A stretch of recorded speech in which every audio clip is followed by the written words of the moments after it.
Dans les ateliers de la société Alstom à Belfort, une nouvelle locomotive électrique, fruit des études menées en commun par les ingénieurs de cette société et ceux de la division des études de traction électrique de la SNCF, la DETE pour les initiés, est en voie de réalisation.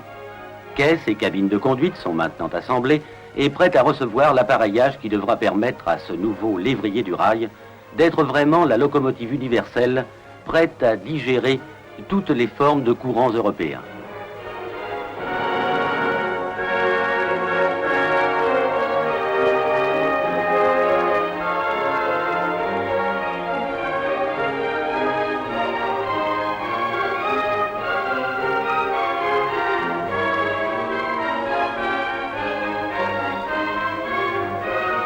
Latéralement, sous le châssis, ont déjà pris place le groupe motopompe assurant la circulation du gaz de refroidissement du transformateur, la batterie d'accumulateur, le compresseur d'air et les réservoirs principaux,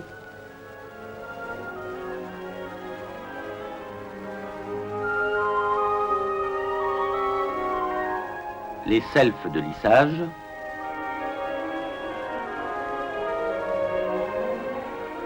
puis le groupe moteur alternateur pour l'alimentation du moteur de la pompe à gaz,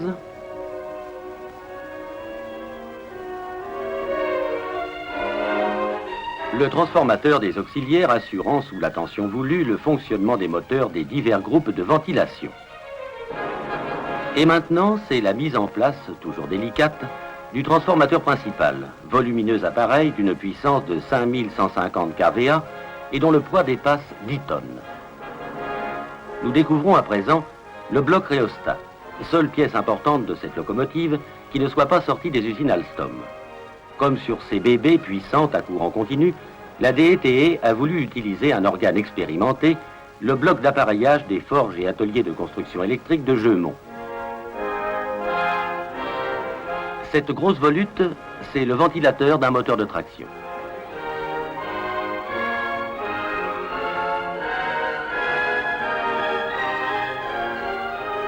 L'étude et la construction d'un bogie est toujours affaire d'importance, surtout lorsque la transmission de l'effort de traction exige un grand nombre de couples d'engrenages.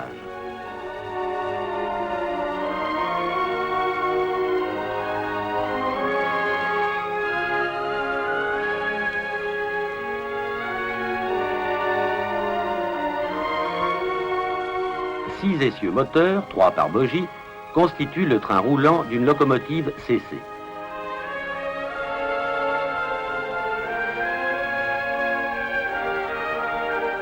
Pour faciliter leur mise en place, le châssis de bogie a été retourné. Vous découvrez ainsi ce qu'il est tant difficile de voir lorsque la locomotive est en tête d'un train. Pour que cette locomotive soit vraiment universelle, c'est-à-dire capable de remorquer des trains très lourds mais relativement lents et des trains de charge déjà importantes mais à de très grande vitesse, une biréduction s'impose. De nombreuses locomotives françaises comportent un tel dispositif, mais uniquement manœuvrable à l'arrêt.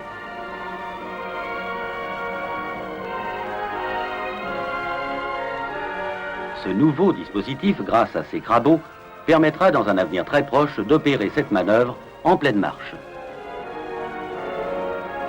Sur le bogie, remis en position normale, le réducteur de vitesse vient prendre sa place.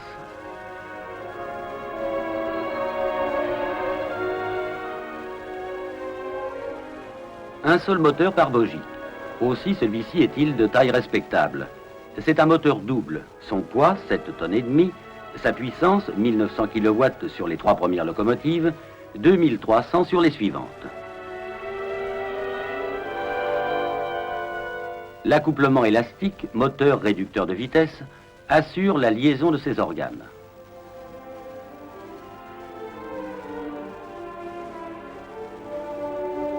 Le levier du changement de rapport de réduction fonctionne parfaitement.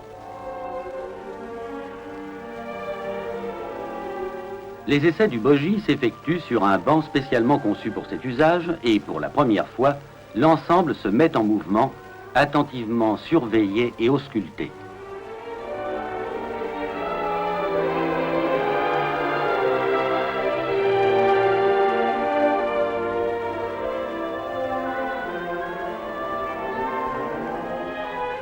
Pendant ces opérations, la construction et l'aménagement de la caisse se sont poursuivis.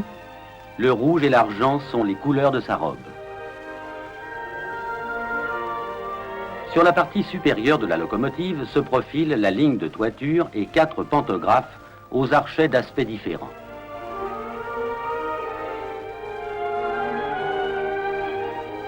Mais pourquoi une telle complexité? C'est que notre locomotive est capable de circuler sur l'ensemble du réseau électrifié européen qui comporte 4 types de courants.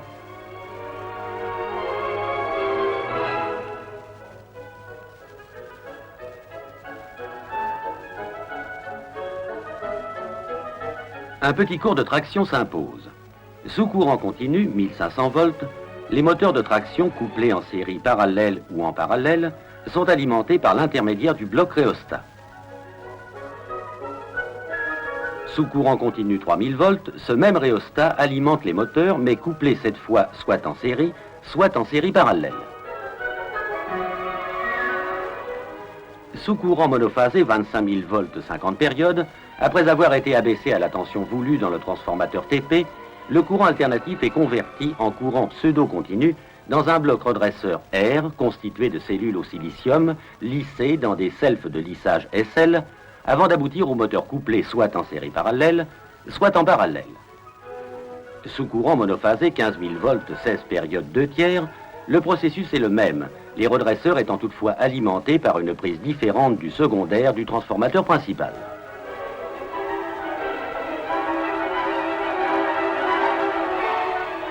Pour assurer le captage de ces 4 courants, il n'a pas été possible de spécialiser chacun des 4 pantographes, les conditions de pose de la caténaire par les différentes administrations européennes impliquant des archets trop différents dans leur dimension transversale. C'est ce que montre cette illustration schématique où l'on voit apparaître la sélection que doit effectuer le conducteur de la locomotive en fonction de la zone ou du pays dans lequel il circule.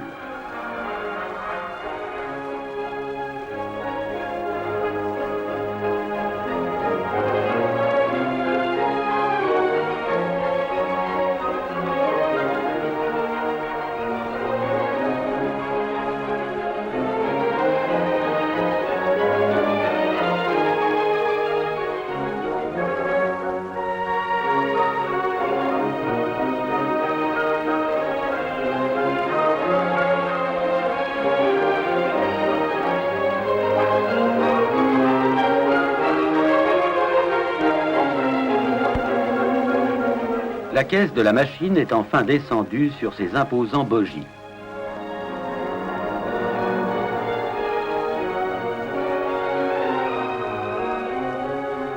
La locomotive a belle allure. Au banc d'essai de Vitry-sur-Seine, on procède au contrôle qui s'impose avant de lui délivrer son permis de circuler librement.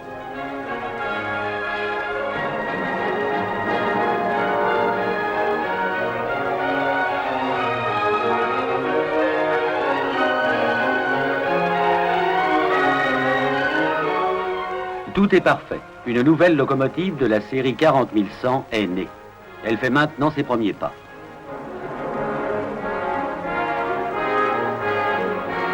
Le conducteur dans sa cabine de conduite est à l'aise, la vue est dégagée, les appareils du pupitre de conduite sont bien groupés.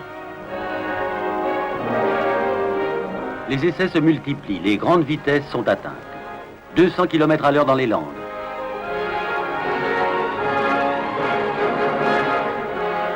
222 en Picardie, 240 en Sologne. Oui, la CC 40100 est une belle bête et de race.